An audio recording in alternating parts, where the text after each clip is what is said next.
This week in the conversation, I have the honor to receive author Anne Merino.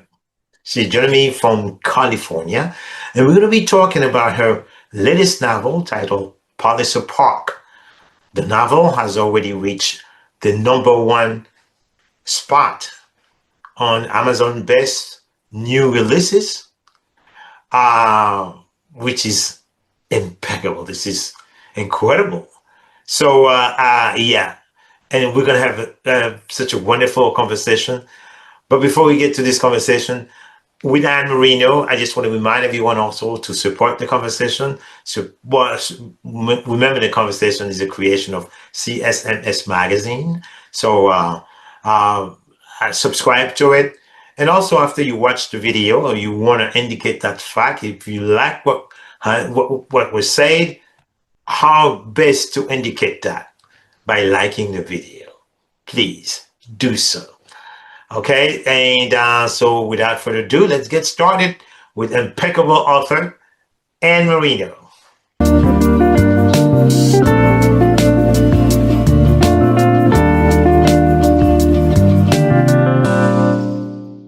Again, it's an honor for me to receive my friend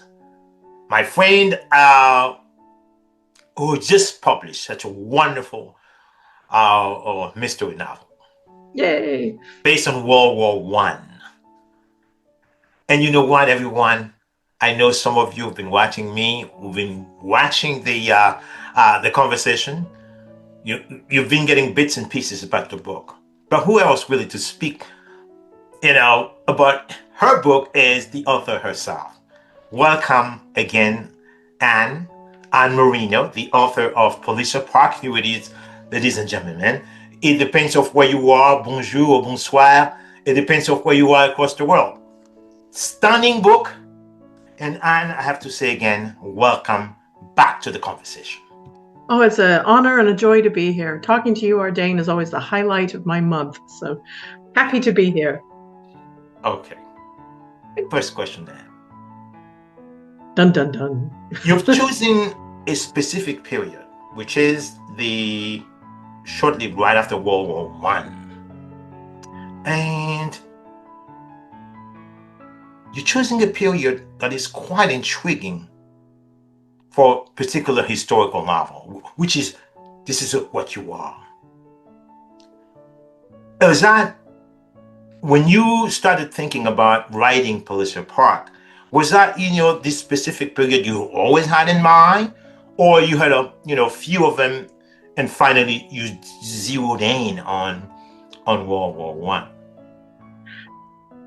Yeah, I've always had a connection to World War One. I don't know what it is, in the sense that it's almost a sort of tribal memory, if you like, or a kind of if I bought into past lives, which maybe I do, I don't know, but I would think maybe I had been in the trenches myself. There's something about that particular conflict that just really illuminates me, calls me, kind of pulls me towards it. And of course, it was such a tragic event for all the countries involved. Right. So many of the best and the brightest died on those battlefields. Right.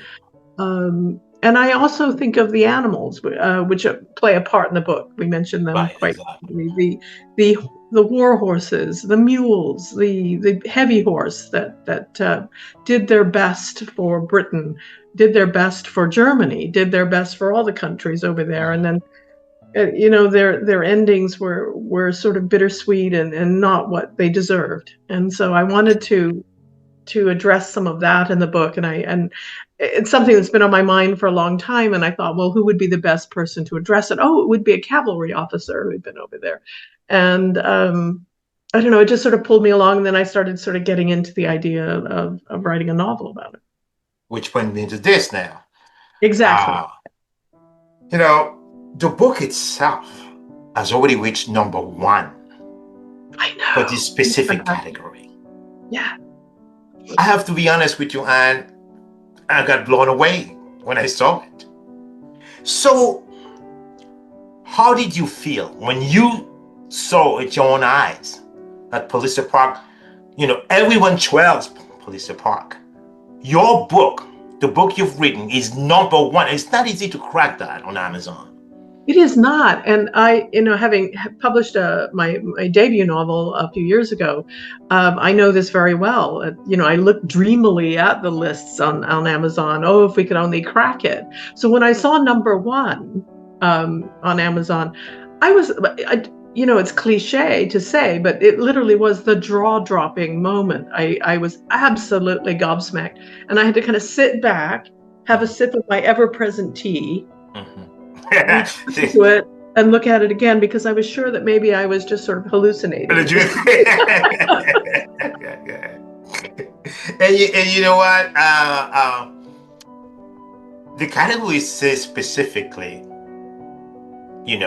a hot new releases. Yeah. And this particular category, there are over 40 books or something. Right. And you are the hottest. Absolutely. No, I was driving my family crazy. I was walking around all day going, Amazon hot pick. And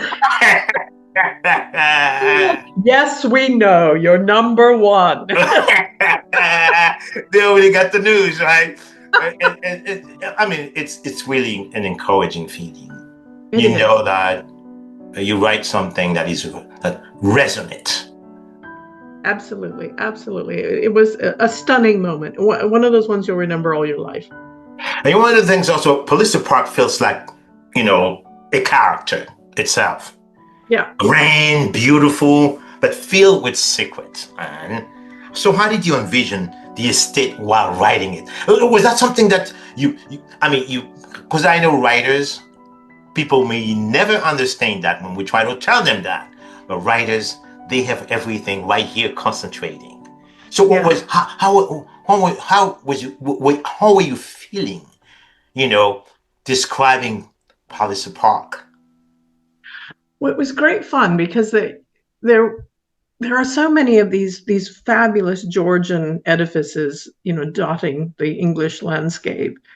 And I've always been fascinated in them, and generally in the great houses of Britain. And I love to set pieces within them because they're so catacombed with rooms and doorways and hallways and little spinneys and all kinds of things. So if for a mystery writer, it's a fascinating place to set a detective story or a mystery story, because there's so many places where people can hide. So it's kind of a fascinating layout to have to work with. And I felt like the man who owns the estate, I felt like it was fun to take this kind of aging edifice that he's rebuilt and remodeled in his own image and kind of make the house a kind of personality that reflects the owner, which was also good fun. Okay, but you also grew up between Wales and Arizona. Right. The British, I think somehow you inherit part of the Welsh culture. Absolutely. So was that really right? Also, did that also play a role in you writing this particular novel? I think so. I think a lot of young people to a certain point in Britain grew up in what we might call the Edwardian way. I think Britain was very Edwardian. I think so much of what we consider to be British, or the British way, is kind of established in some ways in the Edwardian period, or cemented, maybe would be a better way of putting it. And I grew up in this environment of horses and hounds and going out hunting with the local pack and all that kind of stuff, and tenant farmers and great big houses and that sort of thing. And I saw the last of it, I think, in some ways. I think the world has changed so much that maybe we don't have so much of that anymore. But it stayed with me. And so I'm sort of drawn to that period anyway, because, it sort of feels like home in a very real way. And it was nice sort of contrasting it with living in Scottsdale, Arizona, where my father, who was a classical philosophy professor, Also ran a horse business, so we had hunters and jumpers. And I love the desert, and I always think of Scottsdale as kind of my hometown. Okay. And I loved galloping cross country on the desert. There's nothing like it. It's a fabulous place.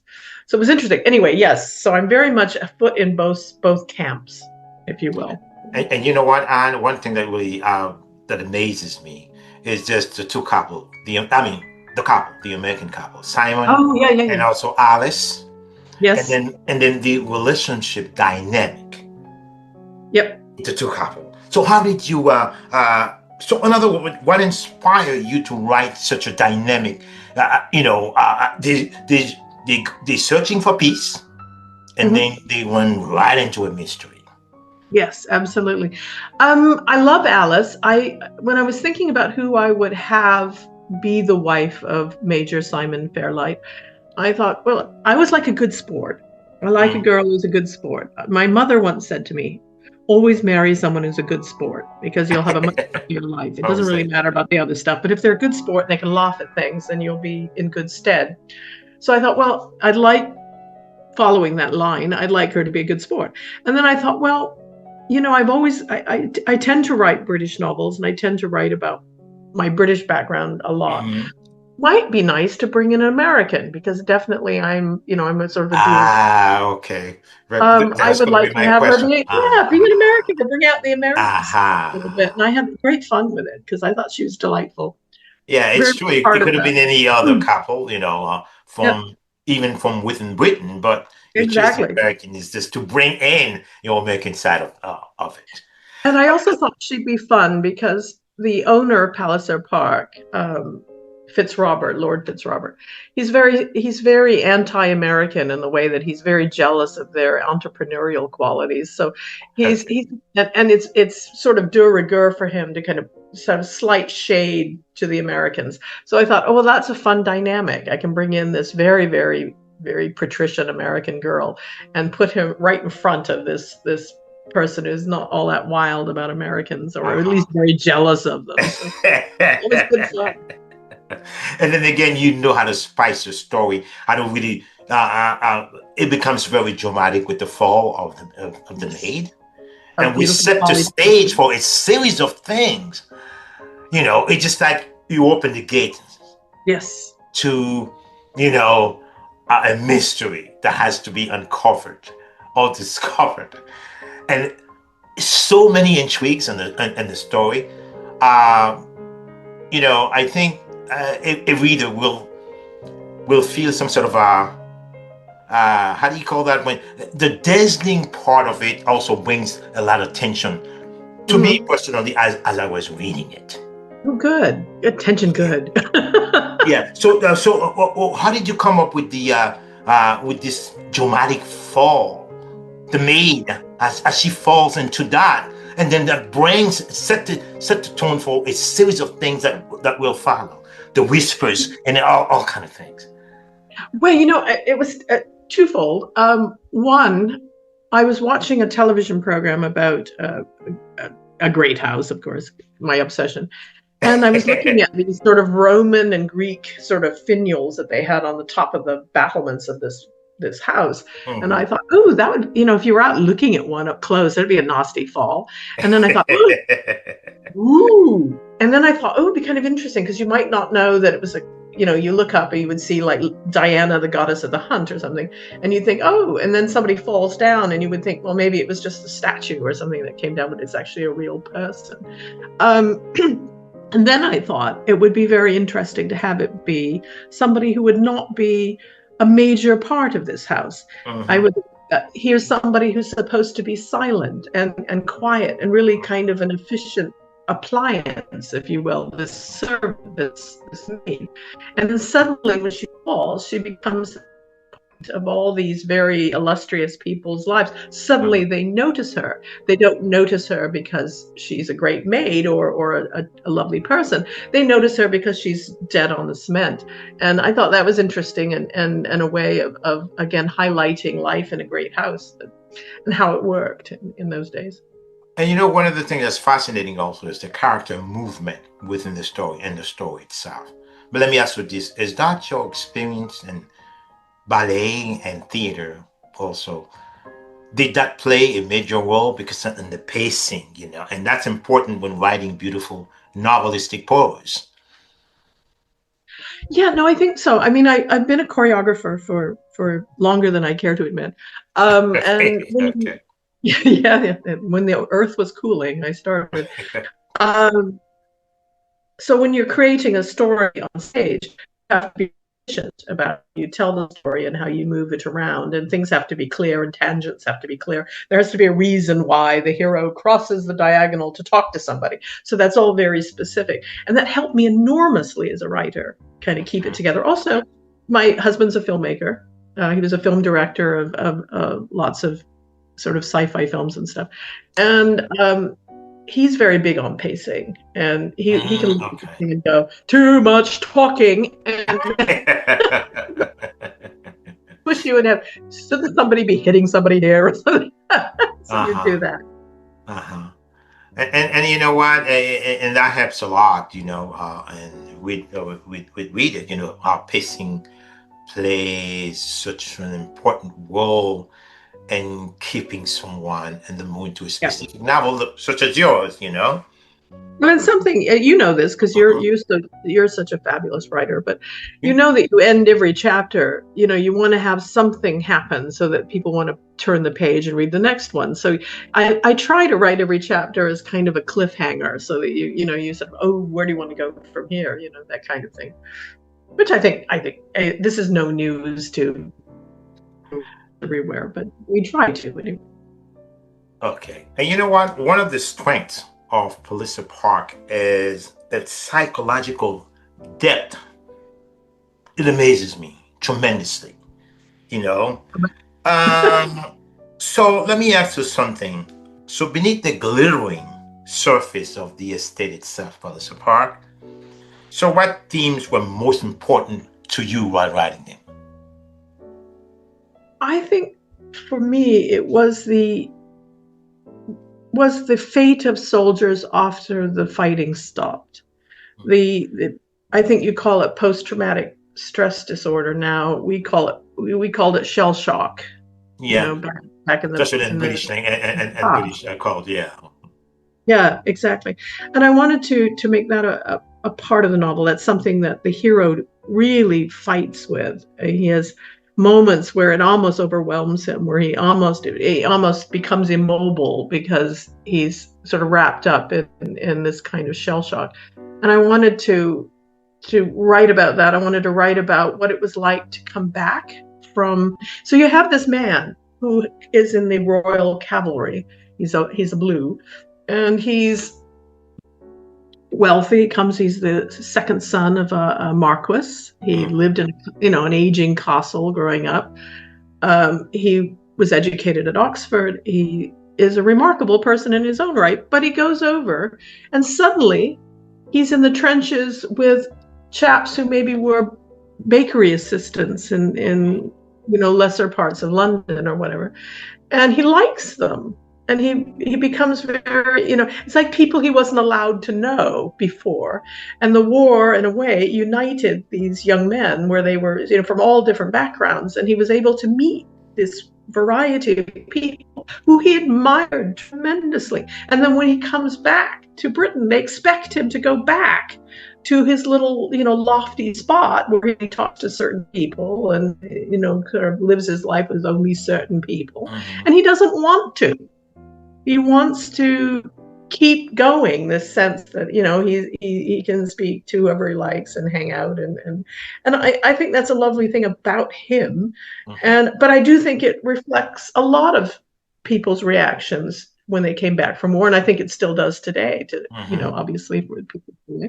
So I wanted to write about that as well, the connection between human beings and the way that we really all want to like each other, Mhm. especially after something like World War One, And you and how simple it all is really in the end. you know what? One of the things also I realized as a reader, and I'm sure also many readers have compared Palliser Park with classic British mysteries. Let me ask you this.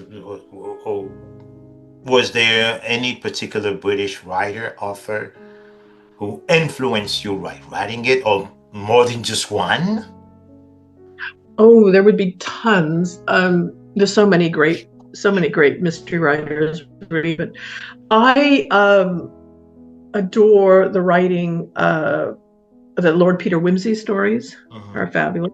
Um, I love Josephine Tay, who was a Oh, wonderful okay. writer. Mhm. She wrote a book that you know how there are books out there you say, I wish I'd written that one. I wish So it that, had been me.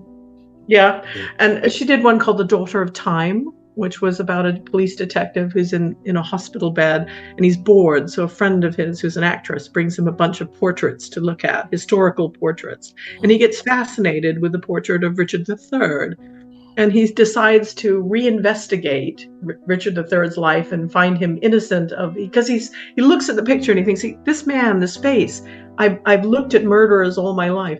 I don't see a child murderer here. I see somebody who looks worried and kind of pensive, but I don't see that. It's actually rather a sympathetic portrait. So he goes back and he investigates that whole history and comes up with his own conclusions. It's a fascinating novel. I wish desperately I had written it, but Okay. I didn't. So.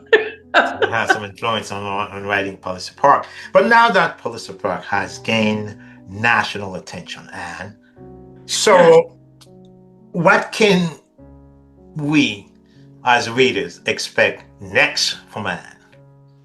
Well, I have another Palliser Park sequel in See, mind, okay. so book two or whatever.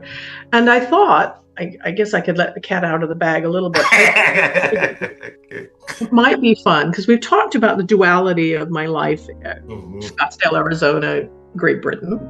I was thinking it might be fun for Alice to decide that she's going to visit her grandparents in Arizona, who run a horse ranch, and sort of maybe they've sent some of their horses over there because he has that whole horse scheme that he works on. And I thought it might be fun to bring Major Fairlight out to Arizona and make him a fish out of water in Arizona. Yes, that'll be Maybe wonderful. yes, maybe there's an exciting mystery. I don't have the To mystery yet. uncover out of the desert, right? That'll be a desert mystery, you know. But I thought it'd be good fun. And Arizona in the teens was a fascinating place. It had only been a state since 1912, Right. so it was still very much a sort of territorial place. So it should be good fun, I think. Uh-huh. Okay, so now, as really a long-time member of the art community in your neck of the hood in California, so how has your creative, I would say, environment shaped your work? Does that play a major role also in writing novels? And Well, I do think teaching ballet, which I do all the time. I teach ballet about 6 days a week, and I choreograph. Right now I'm in the middle of Nutcracker. This is what we call Nutcracker Hell Week, where we're sort of doing tech rehearsals, and so it's a nightmare, but it's great fun, and it's going to be terrific. But I find getting out, working with young people, doing creative things with young people keeps me really vibrant creatively and sort of mentally, and I think that helps me, because I think if I've gotten a bit long in the tooth. I don't know if you noticed all the gray hair. You'll notice that on the jacket. You notice that there's an older picture of me with my auburn hair. Things have changed. So that's gone down the pike. But anyway, I feel like if I just sort of settled in a corner I and wrote, from a chair and watched, house documentaries on television, you would become old and sort of stagnant. And I sort of feel like all of these other creative things I do, I think it just sort of bring me to life, if you will, and make me want to do these things. So there you go. now, so this comes my next question. So, if Palliser Park, okay, were I want to apologize. adapted. I want to apologize very quickly. I know I've been sniffling a lot. I've got a little bit of a head cold, so No I'm problem. I trying. know what it is. So, well, so if Palliser Park were to be adopted as a film or a series, so how would you imagine it visually? Okay, are there particular actors or directors you dream? I know you came from a family of filmmaking, so yeah. So, are there any particular actor or actors, by the way, or directors you dream of working with? Oh, I don't know. There's so many new ones that are so good, and for example, I just saw Nuremberg, and I thought I forget now who the director of that was. I should know it, but it was wonderfully done. I thought jaw-dropping performance by Russell Crowe, and I loved the way it was filmed. So I would say whoever did that, I would loved him to have a go at it. I Benedict Cumberbatch, I think would be lovely as Major Simon Fairlight. You would do that. Okay, Sorry, okay. Benedict. He's a little bit older than maybe now that maybe than Simon is in the story. But what an actor! I saw his Hamlet at the National Theatre, and it's the best. And a lifetime of Hamlets. It's the best Hamlet I've ever seen. So yes, I would love Benedict to do it. So if Okay. he's out there, Benedict, I would love you to do this part. Okay. Now, speaking of that, and okay, the song that is played in the trailer, how do Yes, you envision something like that to be part of, a motion picture? A Palliser Park, being used as a motion picture, using right. the song, that is used for the trailer. It would be wonderful in the opening credits, or and the closing credits, and they sort of set the scene a little bit, Right. maybe I could sort of see the long drive, with the car and everything. Um, yeah, no, that's a wonderful piece of music. I mean, you could almost release it, I think, just as a single on its own because it's such a Really? perfect. I love it. It's so much fun, and I was thinking that I could do because it's a perfect timing. At three, I think the full version is 3 minutes, isn't it? Right, right. Thought I could do a little abstract ballet with all the characters, kind of Ah, see the maid and do it kind of as a movement piece. It would be really lovely. So I'm thinking about that for the spring. So we'll talk later. yes, sure, sure, sure, sure, sure. And I would then, love. I mean, by then you will tell us exactly which one you would use, the male voice or the female voice on that, because both of them are so impeccable. So, Yes, no, it's lovely. Yeah, no, another gobsmacking moment when you sent me the musical clip.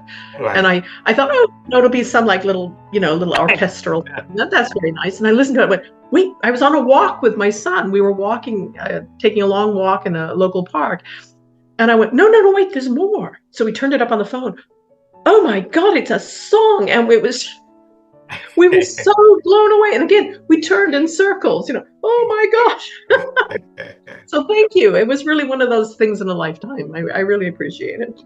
So, what do you want the audience to know now, as we're about to close this conversation? So, what do you want to say to the audience, to those who are now taking notice? Oh, thank you. Number one, thank you for taking notice. So I think both Chair and I are incredibly and eternally grateful to people who take notice of the book. Right. I think it's good fun. I think it's got some nice depth to it, but I also think it's a cracking good mystery and just the perfect thing to curl up with on a winter's day with a cup of tea. So Exactly. have at it. That's true. That's true. So, with that, I'm just gonna say it's been more than a pleasure. It's been an honor to have Anne Merino, the author of Palliser Park, #1 on hot new releases Yes, on number Amazon, one. and the conversation. Thank you, Ardain. Always a pleasure.